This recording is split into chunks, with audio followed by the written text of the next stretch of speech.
Carrie Fezza here, offering you complimentary astrology at A Zodiac Buzz, hoping you're learning something with me and making it work for you, because that's what astrology is all about.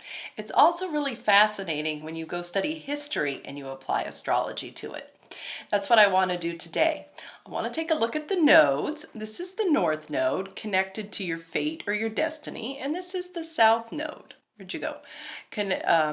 Which is connected to your fate or your karma. They're always at exactly the opposite points of the chart in opposite signs, and they rotate in an opposite direction of the planets. And they take 19 years to cycle around the zodiac. So recently they just moved into Gemini and Sag. But prior to that, they were in Cancer, Capricorn for about a year and a half, and I made some fascinating discoveries about life-altering events that happened when the nodes were in Cancer, Capricorn. So we had the North Node in Cancer up until just about a month ago, and the South Node in Capricorn. Loaded house up here in Capricorn. That's what we call a stellium, when you have 3 or more planets or points in one sign. So at the start of the year, the nodes were in Cancer, Capricorn, and what did we have? We had the pandemic. So I think there's going to be some life-altering effects on that based on history. Because 19 years ago, what did you have? You had 9/11. 9/11 changed so much, especially around air travel. If you are old enough to remember flying before 9/11, you know how much it's changed. And also the security, which brought about the Homeland Security Act, and that's when ICE was originally created, and it was created to protect us from foreign adversaries or terrorists. Out of that also came controversy around surveillance, the government tapping into cell phones and computers, and ongoing wars like the war in Afghanistan. So big changes after 9/11 that are still affecting us here today. Now if you go back 19 years before that, I'll do the math, you have come to about 1982, when the nodes were again in Cancer and Capricorn, and what did you have? You had AIDS. AIDS actually probably came out around 1979, 1980, but it was primarily thought to be a disease affecting homosexuals. It was about 1982 that we realized it could also affect the heterosexual population through blood transfusions, needles, and of course sex.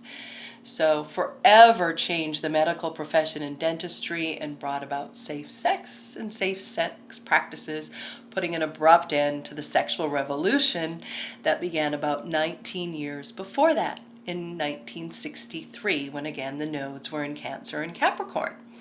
Also in 1963, you had the death of JFK. And I was not born then, but I do believe it was the end of the idealism of mom, pop, the all-American family, Americana. People started to question the government, especially with the escalation of the Vietnam War about that time. And don't forget the draft was in effect. So you had a lot of civil unrest. And the civil rights movement was gaining traction at that time when people were standing up to the Jim Crow laws. And you look at all the progress that's still going on today in relation to civil rights. The sexual revolution again was gaining traction because the pill became approved by the FDA in 1960, so women didn't have to worry anymore about getting pregnant.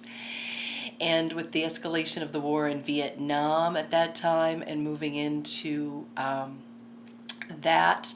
And pop culture wise, you had the British invasion. The Beatles' first single came out in December 1963 and ushered in a whole host of acts that we still listen to today, particularly the Rolling Stones, which are still going strong. 19 years before that, when the nodes were in Cancer, Capricorn, was 1944, which gave us D-Day. D-Day was the beginning of the end of World War II. And of course, with that came the baby boom and all the cultural changes that resulted as were a result of the baby boomers. So kind of fascinating. If you're not sure where your nodes are, that's okay. Just think about what you did when you were 19 years old, when you were 38 years old. Were there life-changing events that related to each other? If you've lived to be 57 years old, any events happening now that were related back to when you were 19 or 38. Just something to think about. You can always test drive astrology. Anything I teach you, you can apply to yourself, your family, your friends, celebrities, or history, just like this. And I hope you're enjoying it, and I hope you enjoyed me again soon at As Zodiac Buzz. And if you ever have any questions, please contact me at aszodiacbuzz@gmail.com. Have a great 4th of July weekend. We're having another lunar eclipse this weekend in Cancer, Capricorn, and I have another video on that, so please check it out.